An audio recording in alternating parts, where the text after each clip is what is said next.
So, we've been talking about reclaiming your superpower, and you might be wondering, how do I figure out what my superpower actually is? There are a lot of clues to this. So, today I want to talk you through the 5 clues to talent. Now, these aren't the only ways that you can figure this out, but these are 5 really quick questions that will really get you started down this path. The first one is yearning. What kind of activities are you naturally drawn to? What do you just really seek out and choose to do? And when somebody asks you to do it, you're like, yes, absolutely, I want to do that. Okay. What activities are you drawn to? Rapid learning. What kind of activities do you pick up quickly? Right. These are also, by the way, side note, great questions to think about with your kids.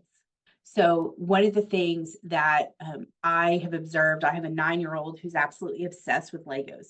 But one of the things that was true about him, I have helped other kids before who were learning how to play with Legos at 3, 4, or 5, who you had to kind of show them how they worked and show them how to read the instructions. This kid, y'all, like 3 and a half, he got his first Lego set and like went into his room and like figured out the instructions and put it together. And I went in to see if he needed help, and he was like done. Like he just figured it out. Putting things together is something he picked up really quickly. So this is also can be really fun to pay attention to your kids, because we know that that means something about probably what he might end up doing for his life. What are going to be his superpowers? Third thing, flow. In what activities do the steps just come to you automatically? What are the things that you start doing and you just know what to do next and get completely in the flow of it so that you don't even remember what else is going on, right? You look up and you've been there for 3 hours and it feels like 15 minutes, right? Flow is that really interesting space where you're doing good work, but it doesn't feel hard. You don't think about it very much. You kind of know what to do next. And then you kind of step out of it and you don't realize how long you've been doing it. So, what are the activities that you get to do where you sort of step into that flow state? Fourth question, glimpses of excellence. So, during what activities have you had moments of subconscious excellence when you thought, how did I do that? So, a lot of times these are things that maybe you haven't done very much before, or you should be a beginner at, but you do it and you're like, oh, wow, like I did that pretty well. And it might be something simple. Like for me, Excel spreadsheets and I just understand each other. I get Excel, right? That is the way my brain thinks. And so early on, when I first started using spreadsheets, I kind of knew what to do and where to find things without necessarily having been taught or gone through a lot of training. What are those glimpses of excellence where you just have this ability to do something that you haven't necessarily been trained or taught for?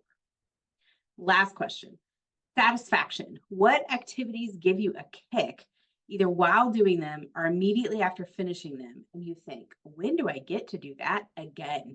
So for me, one of the things that this is true for is facilitating workshops. I have a little bit of that flow where I just lose track of time.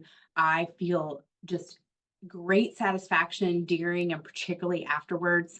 And I just can't wait till the next time I get to do it. But what are the things that are just fun for you? The reality is that our superpowers, our talent, those things that we have the ability to do better than anybody else, are going to come somewhat naturally for us. They're going to have that flow and that glimpse of excellence. We're going to learn them really quickly. And we are going to want to do them and enjoy doing them. So this is one of the things that I think is really important in this kind of clues to superpower thing, is that very seldom are our talents or superpowers things that we really don't like doing. So if you've ever said to yourself, well, I don't really enjoy this, but I'm good at it.